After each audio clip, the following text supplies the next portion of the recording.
Assalamualaikum warahmatullahi wabarakatuh. Alhamdulillahi alamin. Arsala rasulahu bil huda wa dinil haq liyudhhiru 'ala dini kulli wa kafa billahi syahida.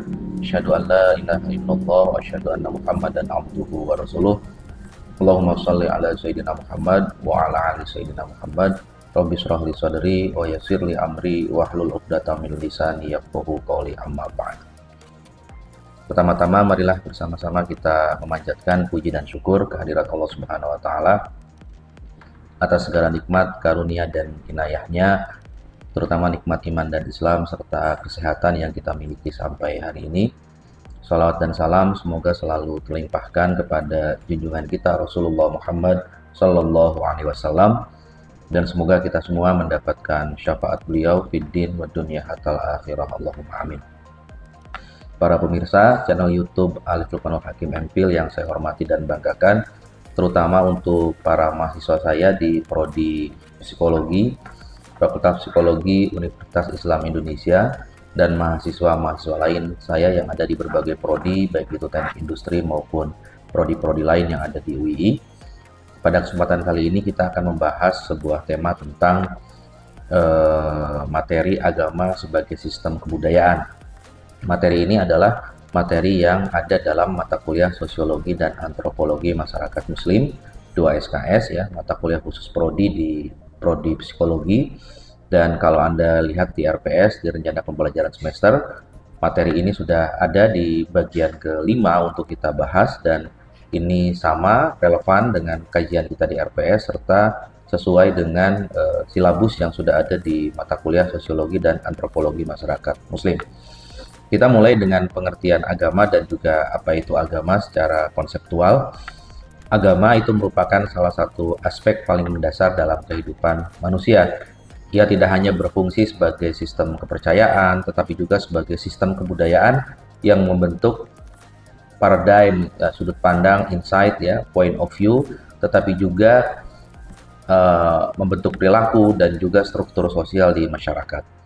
Seorang peneliti antropolog yang sangat terkenal, Clifford Geertz, ya, pernah mengatakan bahwa agama adalah simbol dari budaya yang memberikan makna terhadap pengalaman manusia dalam menghadapi ketidakpastian hidup. Nah, tema ini yang saya sampaikan ini bertujuan untuk mengkaji bagaimana agama sebagai sebuah sistem kebudayaan dengan pendekatan antropologis, khususnya melalui perspektif Clifford Geertz, ya, seperti itu. Pembahasan akan mencakup definisi agama sebagai sistem budaya. Sekali lagi, mencakup agama sebagai sistem budaya, kemudian fungsi-fungsi budaya dalam agama, serta implikasi sosial dan budaya dari praktek keagamaan. Nah, kita perlu juga untuk membahas mulai dari konsep agama dalam perspektif kebudayaan. Menurut Clifford Geertz seperti itu, agama adalah sistem simbol yang bertujuan untuk membentuk suasana hati dan motivasi manusia dengan cara merumuskan konsepsi tentang tatanan umum, eksistensi, ya, keberadaan manusia, dan membungkus konsepsi tersebut dalam aura fakta. Apa maksudnya? Dalam pandangan ini, agama tidak hanya berkaitan dengan doktrin atau ritual ansih, tidak berkaitan hanya dengan doktrin dan ritual belaka, tapi juga dengan makna dan nilai yang diinternalisasi oleh masyarakat. Agama dalam konteks ini sebagai sistem kebudayaan berarti bahwa agama itu berfungsi sebagai wadah, sarana untuk ekspresi budaya. Masyarakat mengekspresikan budaya, tempat nilai-nilai itu berada, kemudian norma-norma itu ada dan dibangun, ya. Kemudian simbol-simbol budaya itu dikonstruksi juga dalam agama dan itu diwariskan. Nah, agama menjadi bagian dari struktur sosial yang mempengaruhi pola pikir dan juga tindakan kolektif masyarakat, terutama terkait spiritualitas dan juga religiusitas, bagaimana penyerahan diri kepada Tuhan atau konsepsi Tuhan dalam masing-masing suku bangsa, ya, dalam masing-masing agama yang berbeda-beda. Nah, kemudian apa saja unsur-unsur agama yang dapat kita pelajari? Agama sebagai sistem budaya itu terdiri dari beberapa unsur penting, dari beberapa unsur yang sangat signifikan yang membentuk agama itu sendiri. Yang pertama, simbol, ya. Apa itu simbol? Itu lambang-lambang keagamaan seperti salib, ya, bulan sabit atau mandala. Itu memiliki makna spiritual dan budaya yang sangat mendalam. Kemudian ada ritual di dalamnya. Apa saja yang dimaksud ritual? Ritual itu praktik-praktik seperti sholat, ya, sembahyang, misa, kemudian meditasi. Kesemuanya itu adalah bentuk ekspresi budaya yang mengandung nilai-nilai sosial dan juga sekaligus spiritual dalam setiap agama. Kemudian ada juga mitos dan narasi. Apa itu mitos dan narasi? Yaitu cerita-cerita suci seperti kisah para nabi atau dewa-dewi yang berfungsi sebagai sumber dari nilai. Berarti masyarakat itu punya sumber nilai yang dirujuk untuk melakukan atau tidak melakukan sesuatu, pun juga sebagai identitas budaya yang melekat pada masyarakat agama tertentu. Kemudian yang keempat, unsur-unsur budaya dalam agama, yang keempat itu adalah institusi. Apa itu institusi? Yaitu lembaga keagamaan yang ada di dalam sebuah agama seperti masjid, takmirnya, ya, musola, gereja, kemudian vihara, ya, kelenteng, sinagog dan sebagainya, yang itu tempat-tempat keagamaan atau lembaga-lembaga keagamaan tadi itu menjadi tempat masyarakat beraktivitas budaya sekaligus aktivitas sosial. Nah, itu nanti kemudian ada yang kemudian menginduk ya kepada ormas keagamaan tertentu, ya, atau kemudian masyarakat yang beribadah di sana berafiliasi kepada ormas keagamaan tertentu. Misalnya ada yang berafiliasi ke Nahdlatul Ulama, ada yang berafiliasi ke Muhammadiyah, ada yang berafiliasi ke Persis, ada yang ke PGI, Persatuan Gereja Indonesia, ya, atau kemudian yang Buddha juga ada Walubi, yang Hindu, ya, Hindu Dharma dan sebagainya. Jadi mereka semua itu memiliki lembaga-lembaga keagamaan yang bentuknya institusi, pun juga ormas-ormas keagamaan untuk kemudian menjadi tempat dan sarana berartikulasi budaya dan juga kegiatan-kegiatan keagamaan maupun sosial kemasyarakatan. Nah, yang berikutnya itu fungsi agama dalam kebudayaan. Apa sih fungsi agama dalam kebudayaan? Agama itu memiliki beberapa fungsi dalam sistem kebudayaan yang perlu kita ketahui. Yang pertama, fungsi kognitif. Ya, fungsi kognitif adalah sebuah fungsi yang itu memberikan penjelasan tentang asal-usul, ya, origin, ya, asal-usul, source, seperti itu, tujuan hidup dan juga fenomena alam. Jadi segala hal terkait asal-usul manusia, ya, bagaimana alam semesta ini diciptakan, kemudian tujuan hidup itu apa, kejadian-kejadian atau fenomena yang ada di alam itu diceritakan oleh agama. Dalam apa? Dalam wahyu dari Tuhan, kitab sucinya, ya. Dari Islam misalnya Al-Qur'an itu menceritakan tentang penciptaan langit dan bumi, ya. Ya ayyuhalladzina amanu, ya, seperti itu. Kalau Anda orang-orang yang beriman, Anda harus tahu bagaimana penciptaan langit dan bumi, siang dan malam, ya. Itu ada segala sesuatunya adalah untuk mereka kaum yang berpikir atau ulil albab, ya. Inna fi khalqis samawati wal ardi wal laili wahtilafil nahar, ya, seperti itu kemudian la ayatil ulil albab, itu sebetulnya adalah petunjuk bagi mereka yang berpikir. Jadi penciptaan langit dan bumi sungguh kata Allah, ya, perubahan siang dan malam itu adalah ada semua fenomena itu untuk dipikirkan bagi mereka kaum ulil albab. Nah, itu dalam Islam disebut sebagai ayat-ayat kauniyah, ayat-ayat Tuhan yang ada di alam semesta. Kemudian yang kedua, ada fungsi agama dalam kebudayaan juga adalah fungsi afektif. Apa fungsi afektif itu? Fungsi yang menyediakan kenyamanan emosional dan juga harapan dalam menghadapi penderitaan dan kematian. Jadi agama itu menjadi tempat untuk kita mengadu, ya, tempat untuk kita mencari kenyamanan, ya, karena beribadah, ya, selesai beribadah dan sebagainya itu cenderung akan merasa lebih nyaman, kemudian berinteraksi dengan yang lain dalam peribadatan yang bersifat sosial dan sebagainya. Kemudian ingat akan mati, ya, ingat akan kemudian kehidupan berikutnya, bahwa saat ini kita harus mencari bekal untuk kehidupan berikutnya. Kemudian yang ketiga, fungsi sosial. Apa itu fungsi sosial? Mengatur hubungan antar individu melalui norma dan etika, serta memperkuat solidaritas sosial. Jadi bagaimana solidaritas sosial itu dibangun dalam agama untuk kemudian makin merekatkan kohesi sosial, kerekatan sosial, ya. Kemudian apa bentuk-bentuknya? Misalnya kegiatan-kegiatan yang sifatnya mengumpulkan massa seperti pengajian akbar ya, bazar, bakti sosial, atau kemudian pembagian zakat, infak dan sodakoh bersama-sama, dan itu kemudian menghadirkan sekian banyak orang yang membutuhkan serta yang memberikan, dan itu kemudian dilangsungkan secara bersama-sama sambil kemudian ada pemberian dari yang mampu kepada yang tidak mampu dan sebagainya, atau acara-acara yang itu juga berwujud acara-acara yang bersifat solidaritas sosial lainnya, seperti bagaimana membantu korban-korban bencana alam ya, membantu korban-korban yang membutuhkan terkait misalnya masalah-masalah sosial yang ada di masyarakat. Nah, kemudian yang keempat itu fungsi identitas. Fungsi agama dalam kebudayaan juga sebagai fungsi identitas, yaitu menjadi penanda identitas kelompok dan juga pembeda budaya antar komunitas. Ya, jadi agama itu memberikan identitas tersendiri yang itu membedakan dengan yang lain. Ya, misalnya pakaian atau sesuatu yang digunakan oleh umat beragama untuk kemudian beribadah, tentu akan memiliki perbedaan antara umat Islam dengan umat Hindu, ya, umat Hindu dengan umat Buddha dan juga dengan umat Islam dengan umat Kristiani, ya, dan umat Yahudi seperti itu akan berbeda dalam bentuk identitas yang digunakan dalam pakaian, peribadatan, dan juga ruangan atau bahkan aksesoris-aksesoris peribadatan lainnya. Kemudian yang berikutnya kita akan membahas tentang agama dan dinamika kebudayaan. Agama oleh karena itu tidak bersifat statis, teman-teman semua, melainkan dinamis, ya. Ia sangat mengikuti perubahan dan juga kondisi yang ada, konteks yang ada, kemudian adaptif terhadap perubahan budaya.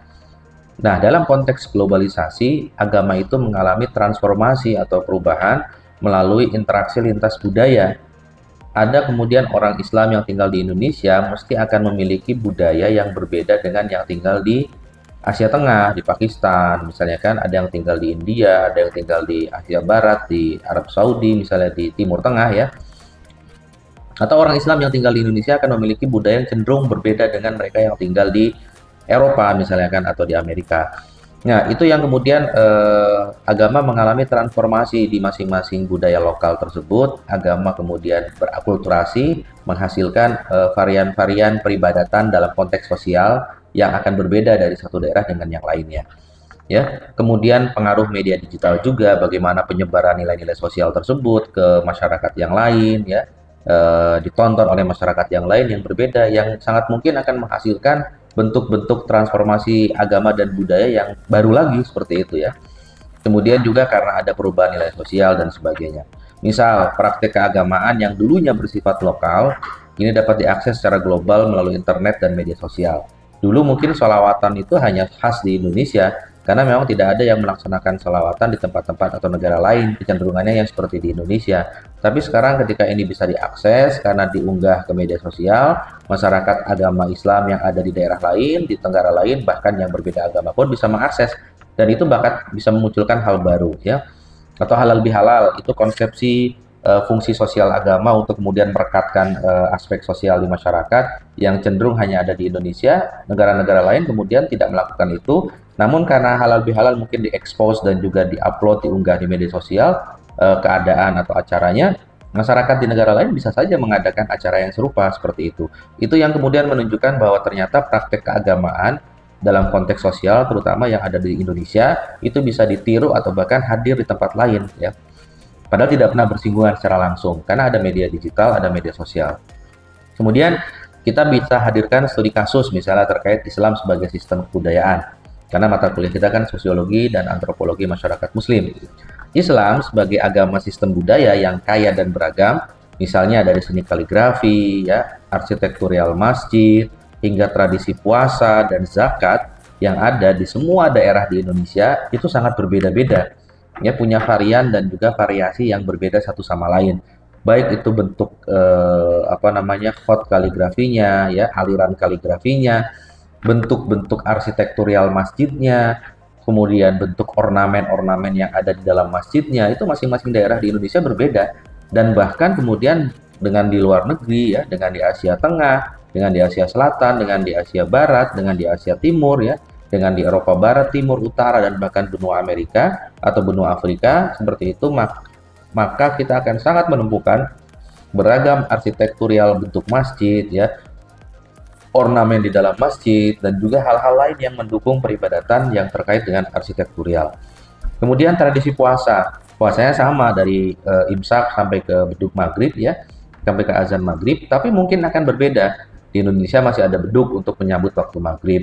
Kemudian ada sholawat tahrim di pagi hari atau di menjelang fajar sodik seperti itu. Atau kemudian tradisi buka puasa bersama itu adalah tradisi yang secara tidak langsung hanya ada awalnya di Indonesia, buka bersama, bukber dan sebagainya. Tapi kemudian itu bisa merambah ke daerah-daerah atau negara lain karena apa? Karena ada tadi sokongan dan juga perluasan berita dari media digital ya. Kemudian zakat ya, bagaimana pemberian zakat lewat amil zakat dan sebagainya, masyarakat dikumpulkan secara langsung atau diberikan door to door, itu kan bisa berbeda satu yang lain tempatnya seperti itu ya.